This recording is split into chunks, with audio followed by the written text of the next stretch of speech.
Next part है वो क्या कहते हैं, find the volume of parallelepiped. तीन वेक्टर बता दिए कि फर्स्ट वेक्टर ए वेक्टर है, ये बी वेक्टर है और ये सी वेक्टर।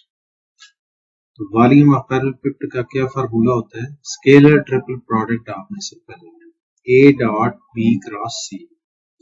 तो डिटर्मिनेंट्स लिखेंगे आप, ए की कोफिशिएंट क्या है, आई का कोफिशिएंट यहाँ पे क्या आ रहा है 1, जे का 1 और के की कोफिशिएंट क्या है 2, 1 1 2 आ जाए।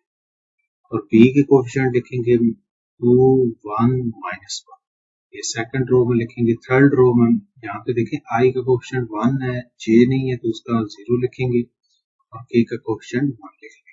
फर्स्ट रो से एक्सपेंड करेंगे आप तो हमारे पास जो वैल्यू बन रही है वो -4 फाइनल। तो नेगेटिव साइन नेग्लेक्ट कर रहे हैं क्योंकि वॉल्यूम क्या होता है, 3 डायमेंशन होती है, लेंथ विड्थ और हाइट। तो बेसिकली लेंथ विड्थ और हाइट क्या होती है, नेगेटिव नॉन नेगेटिव होती है, ठीक है। मिनिमम 0 हो सकती है, नेगेटिव नहीं हो सकती डिस्टेंस के तौर पर। तो नेगेटिव साइन को हम क्या कर लेंगे, नेग्लेक्ट। तो फाइनल आंसर क्या आ जाएगा +4। नेक्स्ट पार्ट क्या दिया हुआ है कि उसने बता दिया आपको find the maximum and minimum values. ये एक फंक्शन दे दी है y is equal to 1 divided by 4 + 5 cos 3x। तो ये जो डिनोमिनेटर में वैल्यू लिखी हुई है ना, इसको लेट कर लेंगे y prime 4 + 5 cos 3x।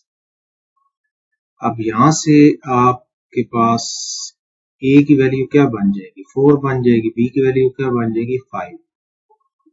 Capital M का क्या फार्मूला होता है, a + b एब्सोल्यूट। तो 4 लिखेंगे और b की वैल्यू 5 लिखेंगे।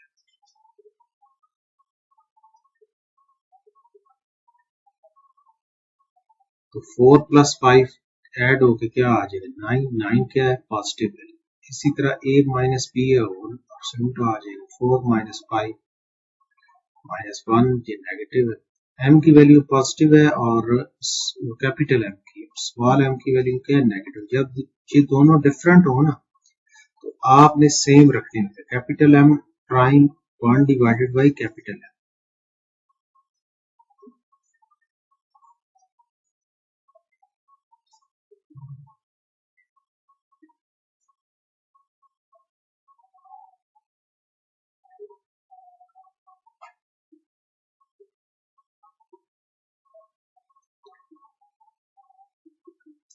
अब आप यहाँ पे देखिए ए कैपिटल M की वैल्यू क्या है, a + b whole absolute. 4 value put करेंगे a, b की वैल्यू 5, 5 का एब्सोल्यूट क्या आ जाएगा 5 के इक्वल। 4 + 5 क्या हो जाएगा 9 ग्रेटर देन 0। और स्मॉल m की वैल्यू -1 आ जाएगी, लेस देन 0, ये पॉजिटिव है ये नेगेटिव। जब डिफरेंट साइन आ जाए तो आपने capital M prime is equal to 1 divided by capital M, small m prime is equal to 1 divided by small m। Capital M की वैल्यू क्या आई है 9, 1/9 मैक्सिमम वैल्यू क्या आ जाएगी इस क्वेश्चन में, ठीक है। और मिनिमम वैल्यू क्या बन जाएगी -1 बन जाएगी। ये आसान क्वेश्चन दिया हुआ था। अब नेक्स्ट देखें क्वेश्चन उसने क्या दिया हुआ है।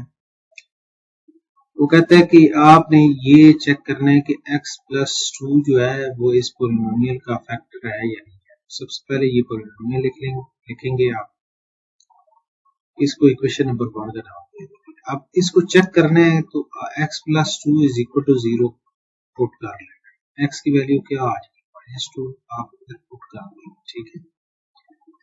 तो जैसे ही आप -2 पुट करेंगे ना तो ये बेसिकली रिमाइंडर बन जाएगा। Remainder is equal to f of -2, x की जगह -2 का क्यूब +2, x की जगह -2 स्क्वायर आ जाएगा, -4 एज इट इज, -2 पुट करेंगे -8 आ, -2 का क्यूब क्या आ जाएगा -8 आ जाएगा, +2 एज इट इज, -2 का स्क्वायर +4, तो -8 हो जाएगा, ये कटिंग हो जाएगी। यहाँ पे देखिए -8 2 × 4 8, 8 -8 तो इसका मतलब रिमाइंडर 0 आ जाए तो हम क्या कहते हैं कि ये चीज जो है x इज इक्वल टू -2 इसका रूट भी कह सकते हैं, या दूसरे सेंस में हम कहते हैं कि x plus 2 is a factor of x। यही आपने चेक करना था कि इसका ये फैक्टर है या नहीं। एक मेथड ये है, दूसरा मेथड है आप डिवीजन वाला मेथड कर सकते हैं। अब नेक्स्ट जो है पार्ट में वो क्या कहता है कि find the sum to nth term of the sequence. एक सीक्वेंस दे दी है, अब हमें ये कंफर्म नहीं है कि कौन सी सीक्वेंस है, पहले इस सीक्वेंस को चेक करें। अगर आप डिफरेंस ले ना 9 माइनस 3 क्या हो गया 6 हो जाएगा, 27 माइनस 9 25, इसका मतलब कॉमन डिफरेंस सेम नहीं आ रहा। कॉमन रेशियो फिर लेंगे तो ये ज्योमेट्रिक सीक्वेंस आपके पास है। फर्स्ट टर्म क्या है 3 इक्वल है, common ratio second term divided by first term, r की वैल्यू 3 आ गई, और इसी तरह third term divided by second term एक और r की वैल्यू वेरीफाई, ये 3r। अगर आप fourth term divided by third term करेंगे वो भी 3, as common ratios are same, so given sequence is a GP. So for sum to nth term, Sn is equal to first term 1 minus r raised to power n divided by 1 minus r। आप वो second वाला formula भी लगा सकते हैं, एक और formula भी होता है, अगर आपके पास ये फार्मूला लगाते हैं Sn first term r raised to power n minus 1 divided by r minus 1, तो ये फार्मूला भी लगाएंगे सेम आंसर आएगा। अब आप यहाँ पे देखें हमारे पास फर्स्ट टर्म की वैल्यू 3 है, तो यहाँ पे 3 पुट कर देंगे a1, r की जगह आपने क्या पुट करना है 3, ठीक है। तो ये वैल्यू पर क्या बन जाएगी 3, न्यूमरेटर वाली वैल्यू सेम आ जाएगी, डिनोमिनेटर में 1 माइनस 2 हो जाएगा। इसको आप लिख सकते हो -3/2 into 1 minus 3 raised power n। ये आपके पास एक रिजल्ट आ गया फाइनल रिजल्ट। अगर आप इस नेगेटिव को अंदर मल्टीप्लाई कर दें ना, ये भी फाइनल रिजल्ट सही, ठीक है। तो दोनों आंसर ठीक है। अब उसके बाद नेक्स्ट पार्ट देखिए, वो क्या कहते हैं कि आपने प्रॉपर्टीज ऑफ ग्राफ की मदद से डोमेन डिस्कस करनी है, y is equal to cos x, range, period और एम्पलीट्यूड। तो यहाँ पे देखिए ये जो गिवन फंक्शन दिया हुआ है y is equal to cos x, main domain of y is equal to cos x क्या होती है, आर रियल माइनस इंफिनिटी से प्लस इंफिनिटी, या दूसरे सेंस में आप ये लिख सकते हैं कि x greater than or equal to minus infinity, less than or equal to plus. Range जो है वो क्या लिखेंगे आप, cos x की रेंज क्या होती है -1 से लेके +1, ये बेसिकली बाउंडेड इंटरवल होता है, ठीक है। आप ये कह सकते हैं कि cos x एक बाउंडेड फंक्शन है, अपर बाउंड इसका क्या है +1 है, लोअर बाउंड क्या है -1। तो आप दूसरे सेंस में ये लिख सकते हैं y greater than or equal to -1 less than or +1। x जो है वो डोमेन को रिप्रेजेंट करता है और y जो है वो। अब उसके बाद यहाँ पे देखिए period of y is equal to cos x। cos का वैसे पीरियड क्या होता है 2 पाई होता है। अब एंगल के साथ क्या लिखा हुआ 1, तो 1 का एब्सोल्यूट नीचे डिवाइड कर, 1 का एब्सोल्यूट क्या आ जाएगा 1, 2 पाई डिवाइडेड बाय 1, 2 पाई आंसर। अब उसके बाद एम्पलीट्यूड ऑफ y, मतलब cos x का एम्पलीट्यूड बताना है। अब cos x के साथ जो बायर कोफिशिएंट है 1 है, तो 1 का एब्सोल्यूट है। अगर यहाँ पे होता ना -2 का एब्सोल्यूट, -2 का एब्सोल्यूट +2, ठीक है। तो ये 1 है, 1 का एब्सोल्यूट क्या हो जाएगा +1, ये एम्पलीट्यूड। अब नेक्स्ट पार्ट जो दिया हुआ है वो क्या कहता है कि find the value of lambda की वैल्यू आपको फाइंड करनी है। तो उसने गिवन 3 वेक्टर बता दिए हैं, u की वैल्यू, v की वैल्यू पहले बताई है, u की और w की वैल्यू। इसी सीक्वेंस से आपने r को प्लेनर, जब को प्लेनर हो तो हम कहते हैं स्केलर ट्रिपल प्रोडक्ट क्या हो जाता है 0 हो जाता है। वेक्टर का ऑर्डर वही रखना है, v पहले है तो v dot u cross w equal to 0। अब आप यहाँ पे देखिए स्केलर ट्रिपल प्रोडक्ट के केस में क्या होता है, फर्स्ट रो जब आप डिटर्मिनेंट्स लेंगे ना, फर्स्ट रो में v के कोफिशिएंट आएंगे, सेकंड रो में u के आएंगे और थर्ड रो में w के आएंगे, इज इक्वल टू 0 लिखेंगे। अब फर्स्ट रो से एक्सपैंड कर लेंगे आप, तो जैसे ही आप इसको सिंप्लीफिकेशन करेंगे तो आपके पास फाइनल रिजल्ट जो बन जाएगा ना लैम्डा का, वो -8 लैम्डा इज इक्वल टू -8। अब उसके बाद नेक्स्ट जो शॉर्ट क्वेश्चन दिया हुआ है वो क्या है, find the sum of first 20 terms of with first term 1 के बराबर है और डी की वैल्यू जो है वो 3 की।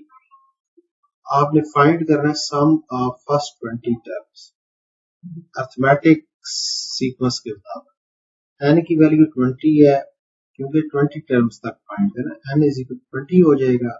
ए की वैल्यू क्या बता देंगे, फर्स्ट टर्म की वैल्यू। आप इस ए को A1 भी लिख सकते हैं, उससे कोई फर्क नहीं पड़ता। A1 की वैल्यू 1 के इक्वल है और डी की वैल्यू क्या है 3। एस एन का क्या फार्मूला है, n by 2 into first term plus n-1 into D. अब n की जगह 20 पुट कर देंगे यहाँ पे भी, और A1 की जगह 1 पुट कर लेंगे और D की जगह 3 पुट कर लेंगे। अब 20 डिवाइडेड बाई 2 10 आ जाएगा, 2 क्रॉस 1 2 आ जाएगा, 20 माइनस 1 19 क्रॉस 3 19 क्रॉस 3 57 हो जाएगा, 57 प्लस 2 59, 10 मल्टीप्लाई करेंगे 590 इसका सम। नेक्स्ट पार्ट जो है ये भी आपकी बुक से क्वेश्चन से दिया हुआ है। यहाँ पे देखें 8.1 से question, tan alpha plus beta is equal to tan alpha plus tan beta divided by 1 minus tan alpha tan। इसको वेरीफाई करें। अब वेरीफाई करने के 2-3 मेथड है इसके। आप लेफ्ट हैंड साइड उठाएं, राइट साइड या राइट हैंड साइड उठाएं, लेफ्ट हैंड साइड। मैंने राइट हैंड साइड पे की है सिंपल, tan अल्फा की जगह मैंने ब्रेक कर लिया sin अल्फा cos अल्फा, इधर tan बीटा को sin बीटा cos बीटा। इसी तरह 1 एज इट इज आ गया, डिवीजन में माइनस भी as it is, tan alpha की जगह sin alpha cos alpha, tan beta sin beta cos beta. अब आप यहाँ पे देखें न्यूमरेटर में एलसीएम क्या आ रहा है, cos अल्फा cos बीटा, दोनों एलसीएम में आ जाए, अपोजिट जाके ये इधर आके मल्टीप्लाई हो जाएगा, यानी इस तरह आपके पास बन जाएगा। ये चीज इधर आगे मल्टीप्लाई हो जाएगी और ये चीज इधर आगे मल्टीप्लाई हो जाएगी, तो ये चीज लिख लेंगे। अब उसके बाद यहाँ पे देखें 1 डिवाइडेड बाई 1 लिख लेंगे, ये दोनों आपस में मल्टीप्लाई हो जाएंगे, ये दोनों आपस में ये चीज। अब ऊपर वाली वैल्यू सेम लिख देंगे आप, नीचे 1 और cos अल्फा cos बीटा का LCM cos alpha cos beta, तो यहाँ पे भी cos अल्फा cos बीटा इधर मल्टीप्लाई कर लेंगे और 1 इधर तो ये लिख लेंगे। अब दोनों के जो डिवाइजर है वो कैंसिल हो जाएंगे यहाँ, तो ये आपके पास रिजल्ट बच जाएगा। ऊपर क्या फार्मूला बन रहा है, sign alpha cos beta plus cos alpha sine beta, ये किसके इक्वल होता है, साइन अल्फा प्लस बीटा, और नीचे cos alpha cos beta minus sine alpha sine beta, ये कॉस का फर्क होता है, सेंटर में माइनस है तो सेंटर में प्लस का, cos alpha plus beta. Sine और कॉस एंगल दोनों सेम है, साइन और कॉस क्या लिखेंगे tan, और एंगल सेम लिख देंगे which is equal to left hand side. ये आपका वेरिफिकेशन क्या हो कंप्लीट हो गई है। ये जो चीज मैंने लिखी ये सेम क्वेश्चन लिखे है, ठीक है। इसको आपने क्या करना वेरीफाई, मैंने राइट साइड पे की है, लेफ्ट साइड ऊपर, आप लेफ्ट से स्टार्ट करें राइट साइड ऊपर, तो एक और एक मेथड से और से भी ये क्वेश्चन हो जाता है। अब नेक्स्ट जो है आप देखिए पार्ट से दिया हुआ है इनवर्स फाइंड करना, वो कहता है अगर पॉसिबल है तब फाइंड करना, अगर इसका डिटर्मिनेंट 0 हो जाता है फिर इनवर्स एग्जिस्टिंग। सबसे पहले मैट्रिक्स को लेट कर लेंगे ए की, ए इनवर्स फाइंड करना है आप। ए इनवर्स का क्या फार्मूला होता है, adjoint of A divided by A का फर्स्ट इक्वेशन का नाम। अब सबसे पहले ए का डिटर्मिनेंट फाइंड, जैसे डिटर्मिनेंट ऑफ फर्स्ट रो से एक्सपैंड करेंगे तो इसका आंसर क्या आ जाएगा, 80 आ जाएगा। ये नॉन जीरो है, तो ए का डिटर्मिनेंट जब नॉन जीरो हो तो हम क्या कहते हैं, A is non single. Is non singular A inverse exist, A inverse exist कर रहा है, ठीक है, ये बात ध्यान में। अब उसके बाद एडजॉइंट का फार्मूला आपने यहाँ पे लगाना है 3/3 के मुताबिक, क्योंकि मैट्रिक्स आपके पास क्या है 3/3। एडजॉइंट ऑफ ए को फैक्टर लिखने, फर्स्ट रो में लिखेंगे A11 A12 A13, second row में A21 A22 A23, third row में A31 A32 A33, all transpose ले लेना। आप पहले भी ट्रांसपोज अप्लाई कर सकते हैं, लेकिन मैं पहले वैल्यूज कैलकुलेट करूंगा, इसमें पुट करूंगा, उसका ट्रांसपोज लेंगे। अब आप यहाँ पे देखिए को फैक्टर का जो है ना फार्मूला, शॉर्ट में मैंने पहले बताया आपको, capital A I J subscript में लिखना है नीचे थोड़ा बॉटम वाली साइड, इज इक्वल टू -1 की power I plus J minor of I J। ये फार्मूला, इस फार्मूले की हेल्प से आपने ये सारे को फैक्टर फाइंड करने। अब जैसे ये सारे को फैक्टर फाइंड कर लेंगे ना, यहाँ पे देखें A11 -1 की पावर 1 + 1 माइनर ऑफ 1 -1 की पावर 2 हो जाएगा। 1 1 का मतलब क्या है, first row first column skip कर लेंगे। तो यहाँ पे देखें ये आपके पास फर्स्ट रो है, ये फर्स्ट कॉलम है, ये 4 नंबर आपके पास आ जाएंगे, ठीक है। तो फर्स्ट को फैक्टर का आंसर फिर क्या बन जाएगा 10, सेकंड वाले का क्या बन जाएगा 32, A13 का क्या बनेगा -4 बन जाएगा। सिमिलरली बाकी भी ये सारे मैंने यहाँ पे कैलकुलेट कर दिए हैं, ठीक है। ये आप पुट करेंगे इधर एडजॉइंट में पुट कर लेंगे, adjoint of A first row में पुट करेंगे, फिर उसके बाद सेकंड रो में पुट करेंगे, थर्ड रो में पुट करेंगे, और ट्रांसपोज ले लेंगे। अब ट्रांसपोज अप्लाई करेंगे तो फर्स्ट रो फर्स्ट कॉलम में शिफ्ट कर देंगे, सेकंड रो को सेकंड कॉलम में, और थर्ड रो को थर्ड कॉलम में। अब उसके बाद नेक्स्ट काम क्या करना है, फार्मूले में एडजॉइंट की वैल्यू पुट कर लेंगे, ये वाली इस फार्मूले में पुट करेंगे, और डिनोमिनेटर में इसका डिटर्मिनेंट्स की वैल्यू 80 जो आई थी वो पुट कर। अब 80 जो है वो हर नंबर के साथ क्या हो जाएगा, अंदर डिवाइड हो जाएगा। 10 डिवाइडेड बाई 80 तो 1/8 हो जाएगा, 32 डिवाइडेड बाई 80 करेंगे तो ये 16 से कैंसिल हो जाएगा, 2/5 हो जाएगा। -4 डिवाइडेड बाई 80 तो 4 से कैंसिल कर लेंगे, -15/80 तो हमारे पास 5 से कैंसिल कटिंग हो जाएगी, -8/80 तो 10 से कटिंग हो जाएगी, इसी तरह 6/80 तो हमारे पास 2 से कटिंग हो जाएगी, 10/80 तो 10 से कटिंग हो जाएगी, -16/80 8 से कटिंग 16 से कटिंग हो जाएगी, और 12/80 तो 4 से कटिंग करेंगे। ये आपके पास फाइनल रिजल्ट आ जाएगा। अब लास्ट जो शॉर्ट क्वेश्चन है वो देखें, वो क्या कहता है, उसका भी सेकंड वाला क्वेश्चन कहता है इसको कन्वर्ट करना है इनटू सम और डिफरेंस फॉर्म। सबसे पहले देखें cos 2θ + 2φ divided by 2 sin 2θ - 2φ divided by 2। अब यहाँ पे देखें ये 2 दोनों के साथ अगर डिवाइड करेंगे तो थीटा प्लस फाइव हो जाएगा, इसी तरह 2 इन दोनों के साथ डिवाइड करेंगे तो थीटा प्लस 5, या दूसरे सेंस में 2 ऊपर से कॉमन लें, 2 कैंसिल हो जाएगा, इसी तरह ऊपर से 2 कॉमन लें, 2 और कैंसिल हो जाएगा। कॉमन भी लेना है, सिर्फ एंगल के अंदर ही रहना है। अब ये ना कि 2 कॉमन लेके बाहर इधर लेना शुरू कर, वो गलत हो जाएगा। अब उसके बाद नेक्स्ट काम आपने क्या करना है कि यहाँ पे देखें ये है cos theta plus pi sine theta minus pi, तो ये फार्मूला आपने यहाँ पे अप्लाई करवाना है, क्योंकि ये दोनों चीजें क्या हो रही है मल्टीप्लाई, तो प्रोडक्ट से सम या डिफरेंस में जाता है। एक फार्मूला आता है 2 cos alpha sign alpha plus beta minus sine alpha minus beta. अब 2 यहाँ पे मौजूद नहीं है, फार्मूले के मुताबिक 2 होना चाहिए, 2 नहीं है तो 2 से मैंने क्या किया मल्टीप्लाई और डिवाइड। अब यहाँ पे देखें 2 cos, अब ये जो अंदर एंगल लिखा होगा ना थीटा प्लस पाई, इसको अल्फा ट्रीट करें, और साइन थीटा माइनस पाई को, ये जो थीटा माइनस पाई है इसको बीटा ट्रीट करें। तो अब फार्मूला क्या कहता है साइन अल्फा प्लस बीटा, तो आप क्या लिखेंगे साइन करली ब्रेसेस मैंने लगाई है यहाँ, ये अल्फा की वैल्यू है प्लस ये बीटा की वैल्यू, इसी तरह ये अल्फा की वैल्यू है माइनस बीटा। अब ये राउंड ब्रैकेट जब ओपन करेंगे ना तो थीटा प्लस पाई लिखेंगे, फाइव प्लस है तो ये साइन सेम रहेंगे, फाइव और फाइव कैंसिल, इधर थीटा प्लस फाइव और बाय माइनस है तो दोनों के साइन चेंज हो जाएंगे, थीटा और थीटा कैंसिल हो जाएंगे, तो फाइव प्लस फाइव आ, यहाँ पे देखें theta plus theta two theta और five plus five two five, और बाय जो है ना 1/2 साथ मल्टीप्लाई होता जाए। अच्छा ये पास है, ये आपके पास फाइनल आंसर।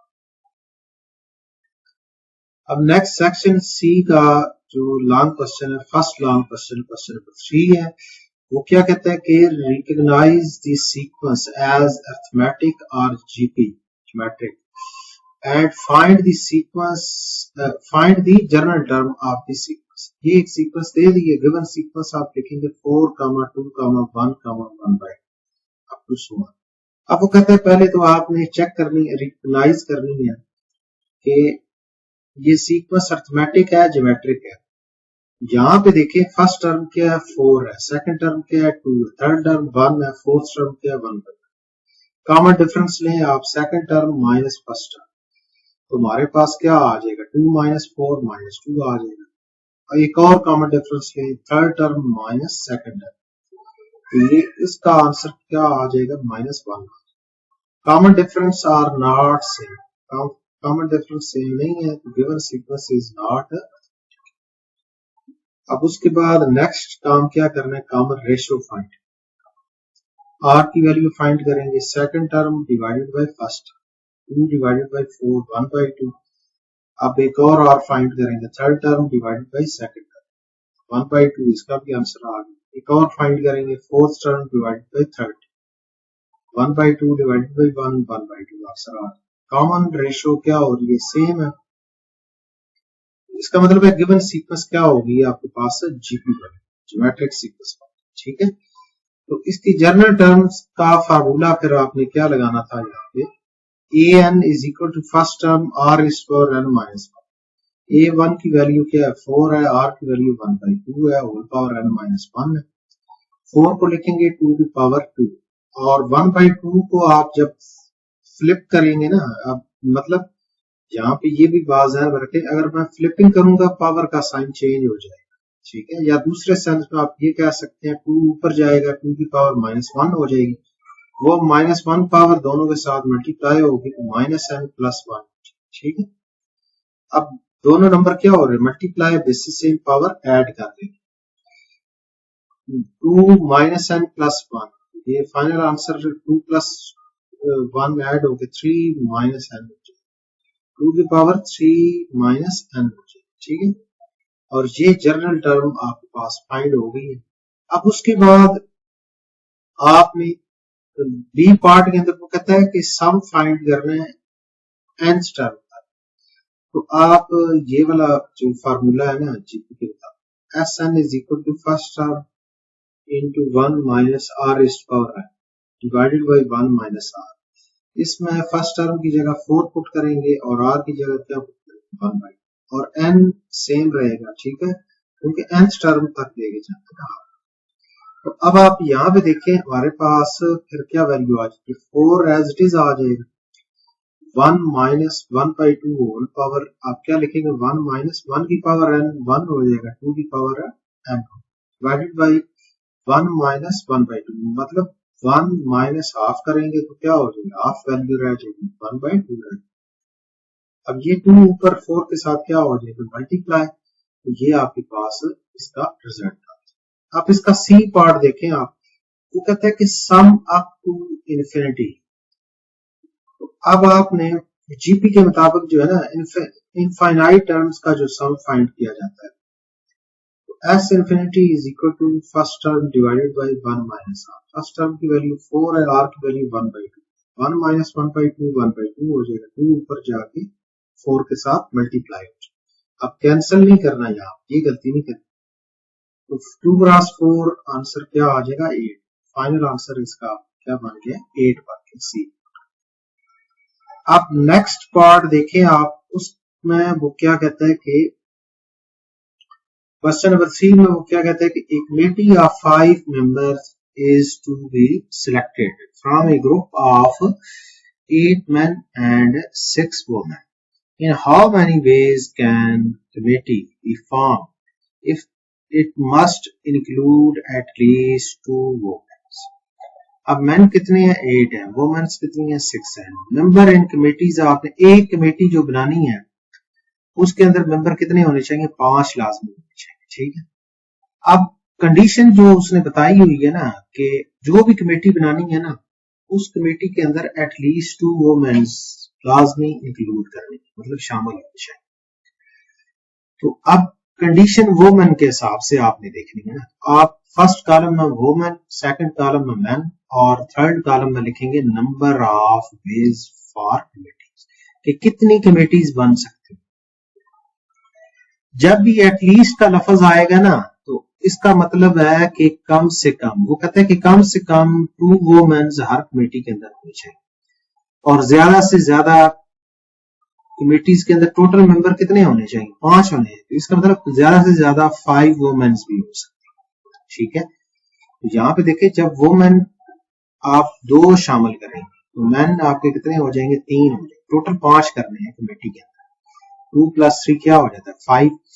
तो अब यहाँ पे ये ऑप्शन एक बन रहा है। दूसरा ऑप्शन क्या है कि 3 वुमेन्स अगर हो जाए तो 2 मैन हो जाएंगे और 4 वुमेन हो जाए तो 1 मैन शामिल करेंगे और अगर 5 वुमेन शामिल करेंगे तो 0 मैन आपके शामिल।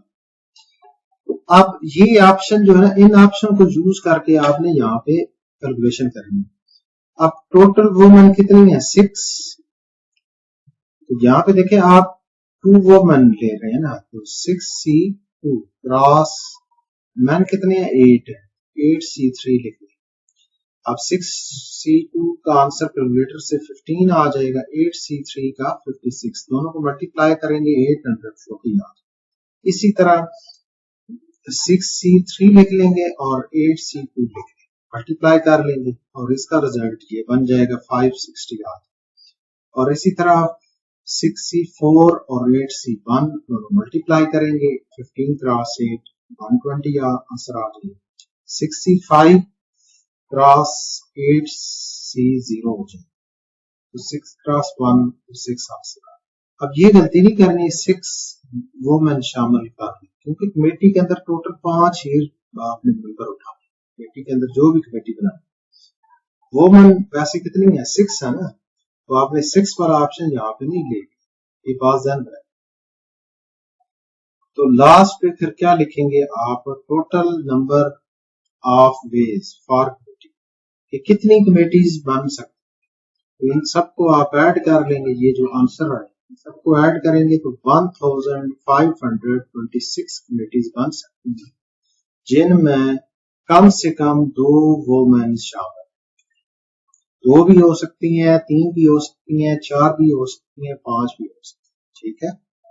एटलीस्ट जब भी आएगा तो आपने उस नंबर से बढ़ाना होता है।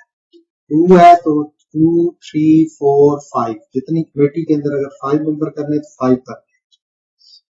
ये बात अगर एट मोस्ट आता ना तो 2 से कम करते जाते, 2 1 और 0 काट। अब नेक्स्ट क्वेश्चन देखें तो क्या कहता है कि सॉल्व दी। अब ये सिस्टम ऑफ इक्वेशन 3 इक्वेशन बता दी है उसने, तो उसने सिंपल लिखा हुआ सॉल्व।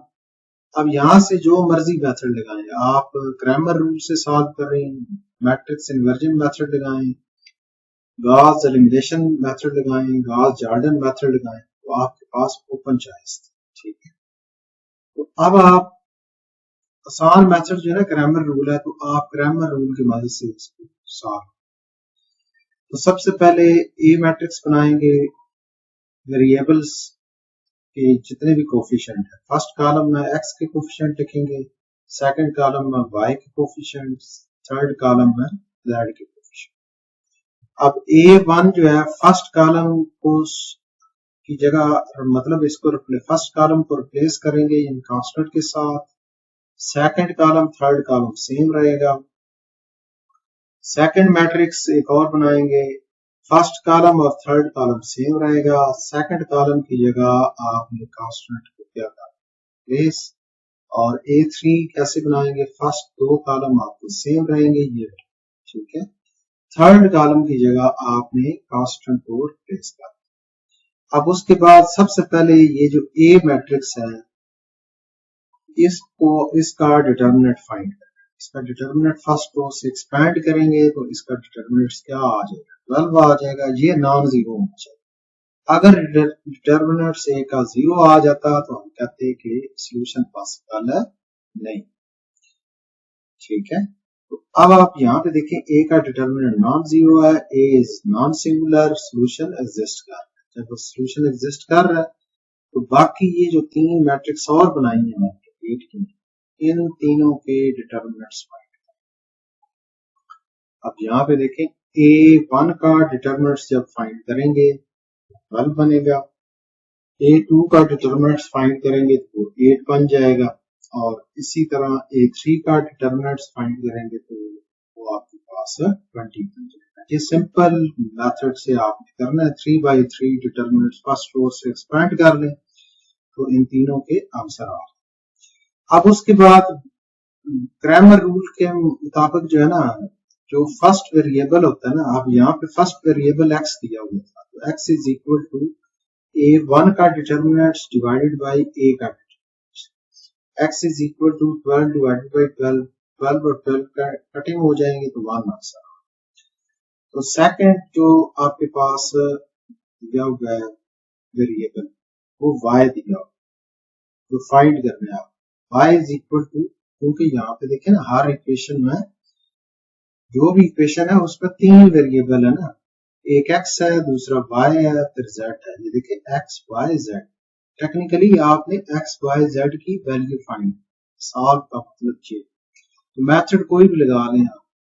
तो यहाँ पे देखें y is equal to A2 का डिटर्मिनेंट्स डिवाइडेड बाय A का डिटर्मिनेंट्स। A2 का डिटर्मिनेंट्स क्या आंसर आया 8, और A का डिटर्मिनेंट्स 12, 4 से कटिंग करेंगे तो 2/3 y की वैल्यू आ जाएगी, और z is equal to A3 का डिटर्मिनेंट्स डिवाइडेड बाय A का determinants. z is equal to 20 divided by 12, 4 से कटिंग करेंगे 5 टाइम और 3 टाइम, 5/3। ये आपके पास तीनों रिजल्ट है। आप अगर इनको वेरीफाई करना चाहते हैं तो ये तीनों वैल्यूज जो है ना किसी भी एक इक्वेशन में पुट करें। जैसे ही आप फर्स्ट इक्वेशन में पुट करेंगे x y और z की जगह तीनों की वैल्यूज, तो जब इनको सॉल्व करेंगे तो राइट साइड का आंसर 1 बनना चाहिए। तो इसका मतलब है आपका आंसर क्या है, अब उसके बाद नेक्स्ट क्वेश्चन देखें आप क्या कहता है कि क्वेश्चन 4 ये 9.2 कर रहे हैं। ठीक है, यहाँ पे देखें हाइट फंक्शन उसने बता दिया, वर्टिकल जो पोजीशन है उसी को हाइट फंक्शन का नाम देना है। आप h ऑफ t की वैल्यू बता दी है 15 cos t/2, where t is time in second. ये बात ध्यान में रखेंगे, ये जो t है ये टाइम को रिप्रेजेंट कर रहा है और टाइम का यूनिट सेकंड इस्तेमाल। यहाँ पे h स्टैंड फॉर हाइट या वर्टिकल पोजीशन कह सकते हैं उसे, वो आपकी मीटर में उसने मेंशन की। अब क्वेश्चन में वो कहता है कि आपने जो चीज फाइंड करनी है ना, फर्स्ट टाइम t फाइंड करना है when vertical position of the arc reaches 7.5 metre.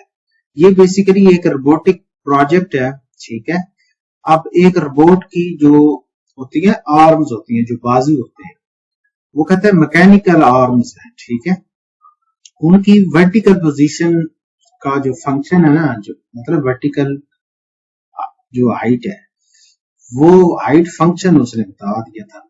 h की भी उसने बता दी यूनिट मीटर है और t के यूनिट क्या है सेकंड। ठीक है, अब क्वेश्चन में कहता है फर्स्ट टाइम मतलब t फाइंड करना है when vertical position of the arm reaches 7.5 metre, मतलब h ऑफ t की वैल्यू जब होगी ना 7.5 मीटर की, तो आपने उस वक्त t की वैल्यू फाइंड करनी। ये 7.5 की वैल्यू यहाँ पुट कर देनी थी आप, मतलब इन दोनों को आप यहाँ दोनों इक्वेशन को देखें ना, लेफ्ट साइड आपस में इक्वल है तो राइट साइड आपस में इक्वल कर रहे हैं। अब 15 इधर क्या हो रहा है मल्टीप्लाई, उधर जा क्या हो जाएगा डिवाइड। अब 7.5 जो है ना टेक्निकली 15 का हाफ होता है, ये कंप्लीटली कटिंग हो जाएगी, 1/2 वैल्यू आ जाएगी। कैलकुलेटर से करेंगे 1/2 या 0.5 आ जाएगी। आप कॉज उधर जाके दूसरी तरफ शिफ्ट करेंगे, ऑपरेटर है ना, दूसरी तरफ कॉज इनवर्स जाएगा, ठीक है। कॉज इनवर्स 1/2 कैलकुलेटर से फाइंड करेंगे 60 डिग्री पाई बाय 3। अब ये डिग्री से रेडियन में लेके जाना है। अब यहाँ पे पाई बाय 3, अब 2 इधर क्या हो रहा है, डिवाइड, उधर जाके मल्टीप्लाई हो जाएगा। अब ये बात ध्यान में रखनी है कि 2 पाई बाय 3 ये आपके पास एंगल नहीं है, यहाँ पे पाई जो है वो आपके पास सिंपल एक वैल्यू है 3.1416, क्योंकि टाइम जो है, टाइम का यूनिट क्या है, सेकंड है, तो इसका मतलब है ये 2 पाई डिवाइडेड बाई 3 सेकंड है। तो जब पाई की वैल्यू इधर पुट करेंगे और इसको फर्दर सॉल्व करेंगे तो आपके पास अप्रॉक्सीमेटली टाइम जो है वो कितना बन जाएगा, 2.09 सेकंड बन जाएगा। अब क्वेश्चन का जो दूसरा पोर्शन उसने पूछा हुआ है ना कैलकुलेशन के लिए, वो क्या कहते हैं, also determine the value of T for maximum height. कहता है कि मैक्सिमम हाइट पे टाइम क्या होगा, ये आपने बताना है। तो अब आप यहाँ पे देखिए टी तब फाइंड करना है एट मैक्सिमम हाइट। तो आप क्या लिखेंगे, हाइट फंक्शन सबसे पहले मैंने मेंशन कर दिया दोबारा से। अब एच ऑफ टी मैक्सिमम कब होगी, जब ये कॉज की सारी वैल्यू 1 हो जाएगी, कॉज वाली सारी वैल्यू क्या हो जाएगी, 1 हो जाएगी। तो ये 15 क्रॉस 1 15 आ जाएगा। तो आप क्या लिखेंगे कि एच ऑफ टी मैक्सिमम कब होगी, जब cos T of 2 is equal to 1 हो जाएगा, ठीक है। कॉज उधर जा क्या हो जाएगा, कॉज इनवर्स हो जाएगा। कॉज इनवर्स कैलकुलेटर से फाइंड करेंगे तो ये सारे ऑप्शन वैलिड है, 0 पे भी 360 और 720, क्योंकि उसका कॉस का पीरियड क्या होता है, 2 पाई होता है ना, तो हर 2 पाई ऐड करते जाएंगे तो ये सारे आंसर इसको होल्ड करते जाएंगे।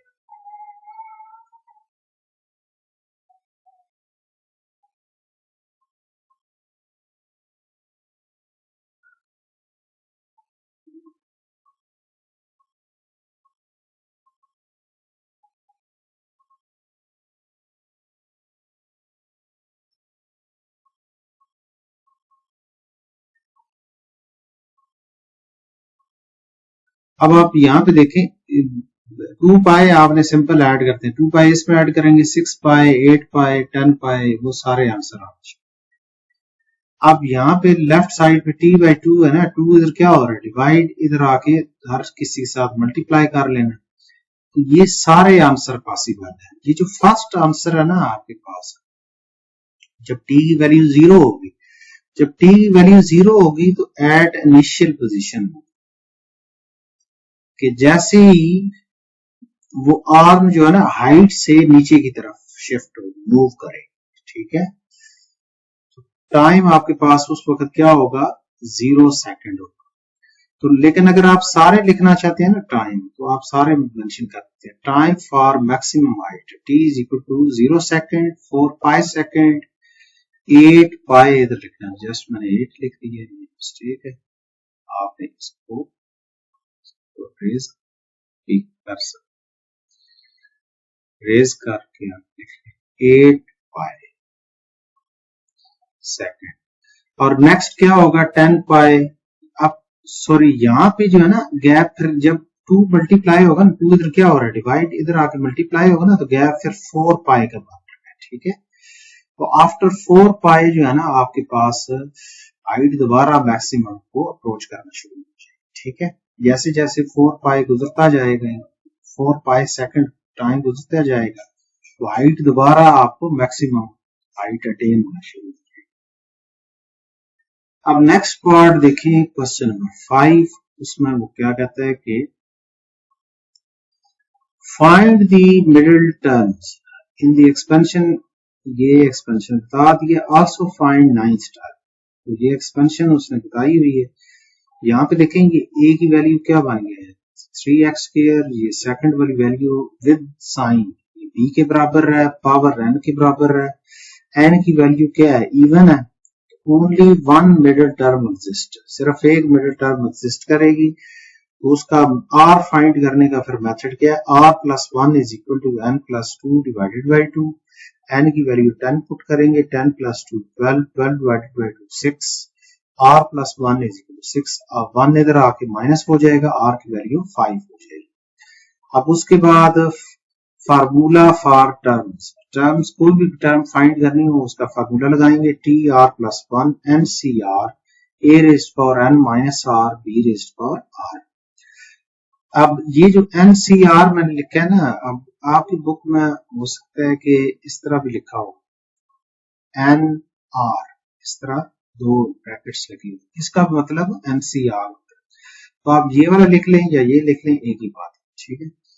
तो अब जस्ट आपने r की जगह क्या पुट कर देना है, 5 पुट कर देना है, और n की जगह क्या पुट करना है, 10, r की जगह 5, और a की वैल्यू क्या है 3x स्क्वायर, 10 माइनस r लिख लेंगे, और b की वैल्यू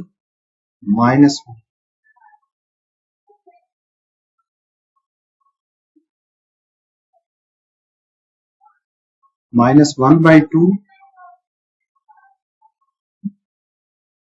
होल पावर 5 हो जाएगी। अब इस कॉम्बिनेशन को सॉल्व करेंगे तो ये वाली वैल्यू आ जाएगी 3x square whole power 5 minus 1 की पावर 5, तो माइनस 1 आ जाएगा, 2 की पावर 5 x पावर 5। अब इसको फर्दर जब आप कैलकुलेशन करेंगे ना इसकी, तो इसका फाइनल आंसर जो है ना वो ये वाला बन जाएगा, 6 टर्म बनेगी एक्चुअल में जो मिडिल टर्म है, ठीक है। अब उसके बाद नेक्स्ट जो है आपने नाइन्थ टर्म फाइंड करनी है, तो आप क्या लिखेंगे, for ninth term r plus 1 is equal to 9, 1 उधर जाके माइनस हो जाएगा, r is equal to 8। Formula दोबारा से वही लगाना है आपने, n की वैल्यू भी वही रखनी है आपने n की वैल्यू भी वही रखनी है 10, और r की वैल्यू जो है ना वो चेंज हो जाएगी, r 8 के बराबर हो जाएगी। a की जगह क्या रखेंगे 3x स्क्वायर, और b की जगह माइनस 1 बाई 2x और पावर 8 कर लेंगे। अब इसको भी फर्दर सिंप्लीफाई करेंगे तो इसका फाइनल आंसर ये वाला बन जाएगा, ये नाइन्थ टर्म बनेगी, क्योंकि नाइन्थ टर्म भी फाइंड करनी थी ना। अब नेक्स्ट क्वेश्चन ये जो दिया हुआ है ये 8.1 से दिया हुआ है, 8.1 ने आपने क्वेश्चन नंबर 5 से 9 तक सारे किए होंगे ना, ये उसी कर ले। अब गिवन क्या है, साइन अल्फा की वैल्यू गिवन है 3/5, ठीक है, और साइन बीटा की वैल्यू क्या गिवन है 1/√5। और ये भी क्वेश्चन में उसने क्लियर कट बात बताई हुई है कि terminal ray of alpha and beta in second quadrant, मतलब अल्फा और बीटा किस क्वाड्रेंट में लाई कर रहे हैं, सेकंड क्वाड्रेंट में लाई कर रहे हैं। कैलकुलेशन कैसे स्टार्ट करेंगे, आप यहाँ पे साइन अल्फा की वैल्यू लिखेंगे 3/5, साइन अल्फा रेशो के मुताबिक क्या होता है, परपेंडिकुलर ओवर हाइपोटेन्यूज होता है, p ओवर h मैंने लिख दिया, p की वैल्यू 3, h की वैल्यू 5 आ रही, पाइथागोरस थ्योरम लगाएंगे, b square plus b square is equal to h square, base का स्क्वायर प्लस परपेंडिकुलर का square is equal to hypotenuse का स्क्वायर। b फाइंड करना है आपने, p की वैल्यू 3 पुट करेंगे, h की वैल्यू 5 पुट करेंगे, b square plus 9 is equal to 25, 9 दूसरी तरफ शिफ्ट करेंगे तो माइनस हो जाएगा, 25 माइनस 9 16, दोनों तरफ स्क्वायर रूट लेंगे, b की वैल्यू 4 आ जाएगी, cos alpha b divided by h 4/5। अब आप बताएंगे कि as alpha lies in second quadrant, तो cos की वैल्यू सेकंड क्वाड्रेंट में क्या होती है, नेगेटिव होती है, साइन की वैल्यू और कोसेकेंट की वैल्यू क्या होती है, पॉजिटिव, cos सेकंड tan और cot की वैल्यू नेगेटिव होती है, तो आप इधर इस वैल्यू के साथ नेगेटिव लगा देंगे, क्वाड्रेंट की वजह से नेगेटिव आ रहा है, ठीक है। इसी तरह sign beta 1/√5 p over h, p की वैल्यू 1, h की वैल्यू √5, पाइथागोरस थ्योरम लगाएंगे, b की वैल्यू 2 बन जाएगी, cos beta base over hypotenuse 2 divided by √5, beta lies in second quadrant, cos beta क्या होगी, नेगेटिव वैल्यू, इसके साथ नेगेटिव मेंशन कर। अब उसके बाद आपने जो फाइंड करना है ना क्वेश्चन के अंदर, उसने कहा हुआ है cos alpha minus beta find करें, sine alpha plus beta find करें। तो सबसे पहले क्या फाइंड करना है आपने, cos alpha minus beta find करें, इसका फार्मूला अप्लाई करेंगे, cos alpha minus beta, cos alpha cos beta minus हो तो plus sin alpha sin beta. इन चारों की वैल्यूज जो है ना आपने, ये sin अल्फा sin बीटा तो ये तो गिवन था क्वेश्चन के मुताबिक, इनकी वैल्यू पुट करेंगे और cos अल्फा की वैल्यू ये जो फाइंड की है ये पुट करेंगे और cos बीटा की वैल्यू ये पुट कर लेंगे। माइनस माइनस क्या हो जाएगा, प्लस 2 क्रॉस 4 क्या हो जाएगा, 8 डिवाइडेड बाई 5 अंडर रूट 5 आ जाएगा, प्लस 1 क्रॉस 3 आ जाएगा, 5 अंडर रूट 5 मल्टीप्लाई हो जाएंगे। अब डिनोमिनेटर सेम है तो न्यूमिनेटर में 8 प्लस 3 लिख लेंगे, 8 प्लस 3 11 हो जाएगा डिवाइडेड बाई 5 अंडर रूट 5। इसको पॉइंट्स में नहीं लेके जाना, ये बात है, यही एग्जैक्ट आंसर लिखना। Sign alpha plus beta find करना है, इसका फार्मूला अप्लाई करेंगे। साइन वाले में अपोजिट लिखे जाते हैं, sine alpha cos beta plus है तो सेम रखते हैं, cos alpha sine beta. Sine alpha की वैल्यू पुट करेंगे, कॉस बीटा की वैल्यू पुट करेंगे, कॉस अल्फा की वैल्यू साइन बीटा की वैल्यू। अब plus minus minus 2 cross 3 6 minus 6 divided by 5 under root 5 plus minus minus 1 cross 4 divided by 5 under root 5 आ जाएगा। Denominator same है, numerator में माइनस 6 माइनस 4 लिखेंगे, माइनस 6 माइनस 4 माइनस 10, 5 से cutting करेंगे तो minus 2 divided by under root 5। ये आपके पास फाइनल रिजल्ट आ गया इस क्वेश्चन का। अब उसके बाद क्वेश्चन नंबर देखें आप 6, इसमें वो क्या कहता है, थोड़ा सा ये डिफरेंट क्वेश्चन है। क्या कहता है, for the what value of के the remainder of the polynomial will be 0 if the polynomial is divided by x minus 2। Given polynomial को लेट कर लेंगे p of x के इक्वल, इसको फर्स्ट इक्वेशन का नाम दे दें। k की वैल्यू तब फाइंड करनी है जब रिमाइंडर 0 के बराबर होगा। ये तब होगा जब पोलिनोमियल डिवाइड हो रहा है किसके साथ, मतलब x minus 2 पोलिनोमियल को हम डिवाइड करेंगे तो रिमाइंडर 0 हो जाएगा, ठीक है। तो x minus 2 is equal to क्या हो जाएगा, 0 के बराबर है, x इज इक्वल टू, अब 2 वैल्यू जैसे ही पोलिनोमियल में पुट करेंगे वो टेक्निकली रिमाइंडर बन जाएगा ना, तो आप इधर क्या लिखेंगे, remainder is equal to 0, p of 2 is equal to 0। अब इधर 2 पुट करते जाएंगे आप x की जगह, तो ये आपके पास एक इक्वेशन बन जाएगी। 2 का क्यूब 8 क्रॉस, अब नेक्स्ट स्टेप में करेंगे ना आप, 8 क्रॉस 2 क्या हो जाएगा, 16 हो जाएगा, 2 का स्क्वायर 4 हो जाएगा, माइनस 4k लिख लेंगे। आप इधर क्या वैल्यू आ जाएगी हमारे पास, 16 क्रॉस 2 32, 12 प्लस 32 44 हो जाएगा। ये दोनों मल्टीप्लाई करेंगे, 16 दोनों को ऐड करेंगे 60। अब 60 दूसरी तरफ शिफ्ट करेंगे, माइनस 60 हो जाएगा, माइनस 4 को दूसरी तरफ शिफ्ट करेंगे, डिवाइड कर लेंगे और k की वैल्यू 15 हो जाएगी। अब उसके बाद नेक्स्ट स्टेप में आपने क्या करना है, सेकंड जो पार्ट है ना इसका, वो क्या दिया हुआ है यहाँ पे, p पार्ट में कहता है फैक्टराइज द पॉलिनोमियल कंप्लीटली। अब पॉलिनोमियल में तो k लिखा हुआ है ना, अब k जो फाइंड किया है ना वो इधर पुट करेंगे हम, तो आपके पास ओरिजिनल पॉलिनोमियल बन जाएगा। अब k की वैल्यू इक्वेशन 1 में पुट करेंगे तो ये ओरिजिनल पॉलिनोमियल बन गया, k खत्म हो गया, k की जगह k की वैल्यू पुट कर दिया। अब हमें पता है कि p of x is divided by x minus 2, आप इस पोलिनोमियल को अंदर रखेंगे और ये आप बाहर इसके साथ डिवाइड करेंगे।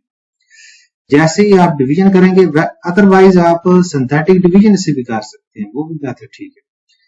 तो ये हमारे पास कोशेंट की वैल्यू आ जाएगी। अब इस कोशेंट को आपने मिड टर्म ब्रेक करना है, जैसे मिड टर्म ब्रेक करेंगे तो ये हमारे पास दो फैक्टर आ जाएंगे, दो फैक्टर ये है और तीसरा फैक्टर जो इनिशियल था ये वाला जो क्वेश्चन में उसने खुद बताया हुआ है, ठीक है, ये बताया हुआ है, क्योंकि पॉलिनोमियल की जो डिग्री है ना वो 3 है, तो इसका मतलब 3 फैक्टर बनने चाहिए, लीनियर फैक्टर। तो एक हमारे पास ये वाला इनिशियल है फैक्टर और ये दो फैक्टर आपके और आ गए, तो ये तीनों फैक्टर अगर आप तीनों मल्टीप्लाई करेंगे तो वापस ओरिजिनल पॉलिनोमियल के में शिफ्ट कर लेंगे। अब नेक्स्ट क्वेश्चन देखें, लास्ट क्वेश्चन है क्वेश्चन नंबर 6। ये इंतहाई इंपॉर्टेंट क्वेश्चन था और थोड़ा कंसेप्चुअल भी था, क्योंकि आपकी बुक में अगर तो ये पेपर में आ जाता ना कि आप ये चीज प्रूव करें, फिर काफी स्टूडेंट ये प्रूफ इजीली कर लेते, लेकिन यहाँ पे उसने स्टेटमेंट में क्वेश्चन दिया हुआ, क्या कहते हैं, prove that scalar triple product is invariant under cyclic permutation. अब साइक्लिक परम्यूटेशन टेक्निकली इस तरह होती है कि आप एक सर्कल ड्रा करते हैं, ए वेक्टर ए बी और सी। ए वेक्टर से स्टार्ट करें आप, ए डॉट बी क्रॉस सी, ये वैल्यू आ जाएगी। अगर बी से स्टार्ट करते हैं, B dot C cross A, इसकी वैल्यू, और सी डॉट ए क्रॉस सी, इसके तीनों की वैल्यू सेम होती है एक्चुअली, ठीक है। तो इसको प्रूफ करने के लिए हम क्या करेंगे, we need to prove that A dot B cross C is equal to B dot C cross A is equal to C dot A cross B. अब ये ए बी सी क्या चीज है, ये बेसिकली कोई भी तीन वेक्टर ले सकते हैं, ए भी एक वेक्टर है, बी भी एक वेक्टर है, सी भी एक वेक्टर है, ठीक है। अब लेट करेंगे, ये चीज आपने अब प्रूफ करनी है वाली साहब।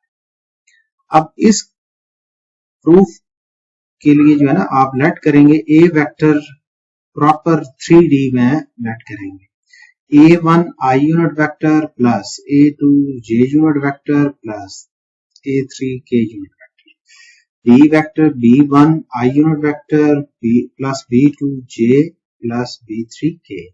C वेक्टर को कैसे लिखेंगे, C1 I plus C2 J plus C3 K। अब उसके बाद यहाँ पे देखिए स्केलर ट्रिपल प्रोडक्ट जब भी आप एक्सरसाइज में करते रहे, ए डॉट बी क्रॉस सी, ए के कोफिशिएंट, फिर बी के कोफिशिएंट, फिर सी के कोफिशिएंट, ठीक है, ये आपने लिखने हैं। इसको फर्स्ट इक्वेशन का नाम दे दें। आप समझे इसका ये आंसर आ गया, इसको फर्दर सॉल्व नहीं करना। अब नेक्स्ट काम क्या करना है, इस सेकंड को आपने इसके बराबर लेके आना है। अब सेकंड यहाँ पे क्या लिखा हुआ है, B dot C cross A लिखा हुआ, तो आप क्या लिखेंगे यहाँ पे, B dot C cross A, B के कोफिशिएंट, सेकंड नंबर पे सी है, सी के कोफिशिएंट, थर्ड नंबर पे क्या है, ए के कोफिशिएंट। आपने इस डिटर्मिनेंट को इस डिटर्मिनेंट की शक्ल में लिखना है। अब यहाँ पे देखें, आप सोचें ए के कोफिशिएंट पहले हैं, फिर बी के हैं, फिर सी से हैं, तरतीब से लिखे। हमारे इधर क्या है, बी के किधर लिखे हुए हैं, फर्स्ट पे है, सी के सेकंड पे है और ए के थर्ड पे है। तो पहला काम क्या करना है, आपने सेकंड रो और थर्ड रो को चेंज कर लेना। सी वाले मुझे क्या चाहिए, थर्ड पे चाहिए, तो मैं सेकंड और थर्ड को इंटरचेंज करूंगा रोज।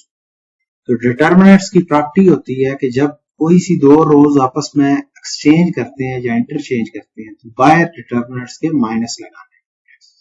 ये सेकंड रो और थर्ड रो आपस में एक्सचेंज कर लिए मैंने, फर्स्ट रो सेम रखी है, बाहर मैंने माइनस लिखी है। अब नेक्स्ट काम क्या करना है, क्योंकि यहाँ पे देखें फर्स्ट रो में बी वाले हैं और सेकंड रो में ए वाले हैं, तो आपने इनको भी एक्सचेंज करना है, क्योंकि फर्स्ट रो में मुझे क्या चाहिए, ए वाले चाहिए। तो अब फर्स्ट रो और सेकंड रो को भी नेक्स्ट स्टेप में एक्सचेंज कर लेंगे, एक और माइनस आ जाएगा, ये माइनस माइनस क्या हो जाएगा, प्लस हो जाएगा। तो अब आप यहाँ पे देखें जो डिटर्मिनेंट्स बन गया है वो क्या बने, फर्स्ट रो में ए वाले हैं, सेकंड रो में बी के कोफिशिएंट है और थर्ड रो में सी के कोफिशिएंट। तो ये फर्स्ट इक्वेशन के साथ क्या हो रही है, मैच हो रही है। यहाँ पे देख लेंगे फर्स्ट इक्वेशन भी यही मैंने लिखी है। अब उसके बाद यहाँ पे देखें थर्ड जो है, आपने ये वाला भी इन दोनों के बराबर लेके आना है। तो अब आप यहाँ पे देखें थर्ड क्या है, C dot A cross B, C dot A cross B. अब सी के कोफिशिएंट सेकंड नंबर पे ए है तो ए के कोफिशिएंट, फिर बी है तो बी के कोफिशिएंट। अब यहाँ पे देखें फर्स्ट और सेकंड को जब आप एक्सचेंज करेंगे, क्योंकि सेकंड नंबर पे ए के कोफिशिएंट लिखे हुए हैं ना, थर्ड नंबर पे सी के हैं, तो इन दोनों को एक्सचेंज करें, ए अपनी पोजीशन पे चला जाएगा ए के कोफिशिएंट। तो यहाँ पे देखें A1 A2 A3, C1 C2 C3, बाहर माइनस लगाएंगे। फिर उसके बाद आप क्या काम करेंगे, सेकंड और थर्ड को भी एक्सचेंज कर लेंगे, तो बी वाले कोफिशिएंट सेकंड रो में चले जाएंगे और सेकंड वाले थर्ड में चले जाएंगे। एक और माइनस लिख देंगे, माइनस माइनस क्या हो जाएगा, प्लस हो जाएगा। तो ये भी डिटर्मिनेंट्स जो है सेम बन गया है हमारे पास फर्स्ट और सेकंड की तरह। तो आप क्या लिखेंगे, from first and second and third A dot B cross C is equal to B dot C cross A is equal to A dot B cross C। अब इसी का जो सेकंड पार्ट था, इसी क्वेश्चन के अंदर एक और पार्ट भी उसने पूछा हुआ था आपसे। बी पार्ट में कहता है कि वेरीफाई यूजिंग वेक्टर आई जे के ये जो ऊपर ए पार्ट आपने प्रूफ किया इसको वेरीफाई करना है, फिक्स वेक्टर ले उसने बता दी है, एक वेक्टर आई रखना है, दूसरा जे फिर के रखना है। तो अब इसका बी पार्ट कैसे सॉल्व करना था आपने, तो आप क्वेश्चन में उसने क्या पूछा हुआ है, वेरीफाई यूजिंग वेक्टर आई जे के। तो लेट कर लें ए वेक्टर आई, बी वेक्टर जे, सी वेक्टर के। तो वेरिफिकेशन फर्स्ट पार्ट में ये वाली वेरिफिकेशन की है, मतलब प्रूफ किया ना ये वाला, इसी को वेरीफाई करना। अब यहाँ पे देखिए A dot B cross C, A dot B cross C, A की जगह आई, बी की जगह जे, सी की जगह के, क्योंकि ये वेक्टर उसने खुद बता दी क्वेश्चन के। अब यहाँ पे देखें, आप एक सर्कल ड्रा करेंगे, ए की वैल्यू आई है, बी की वैल्यू जे, सी की वैल्यू के है, इस ऑर्डर में जाना है। अब आपको पता है कि क्रॉस प्रोडक्ट पहले सॉल्व करना है, ठीक है, डॉट को पहले नहीं सॉल्व करना। तो जे डॉट के, अब ये देखें जे डॉट के, नेक्स्ट वाला आंसर आएगा आई, आप आई लिख देंगे, इस सारे की जगह आई लिख लेना। तो आई डॉट ये सेम रहेगा, इन दोनों का आंसर क्या बन रहा है, जे डॉट के, नेक्स्ट वाला आई आ गया आई। तो आई डॉट प्रोडक्ट के मुताबिक जब सेम हो जाए ना तो रिजल्ट क्या हो जाता है, वन हो जाता है, मतलब I dot I one, J dot J one, K dot K one. अब दूसरा चेक करें, B dot C cross A, तो ये लिखा मैंने, अब बी की वैल्यू जे, सी की वैल्यू के और ए की वैल्यू आई। अब के क्रॉस आई पहले सॉल्व करेंगे, के क्रॉस आई, तो नेक्स्ट ये जे वाला इसी डायरेक्शन में एंटी क्लॉकवाइज जाना है। तो जे डॉट जे नेक्स्ट क्या हो जाएगा, वन हो जाएगा। इसी तरह लास्ट पे C dot A cross B, C dot A cross B, तो K dot I cross J, I cross J, I cross J, next K आ जाएगा, के डॉट के क्या हो जाएगा, वन हो जाएगा। तीनों के आंसर सेम आ रहे हैं, इसका मतलब ये तीनों वैल्यूज क्या हो गई है, इक्वल हो गई हैं। तो हेंस वैल्यू, तो यहाँ पे आपका ये पेपर क्या हो गया, कंप्लीट हो गया। आई होप आपको ये वीडियो अच्छी लगी होगी। मैंने डिटेल में जो है ना पूरा पेपर जो है ना डिस्कस किया है, एक एक क्वेश्चन जो है ना डिटेल में डिस्कस किया। कुछ लॉन्ग क्वेश्चन जो है जो बेसिक कंसेप्ट देने वाले थे, जिधर डिटर्मिनेंट्स था, वो मैंने डायरेक्ट आपको बता दिया। बाकी जितने भी मैंने कंसेप्ट देने थे डिटेल में मैंने आपको इस वीडियो में प्रोवाइड कर दिया। तो ये अपने फ्रेंड के साथ इसको शेयर भी करें और हमारे वीडियो को लाइक भी कर दें, चैनल को काइंडली सब्सक्राइब भी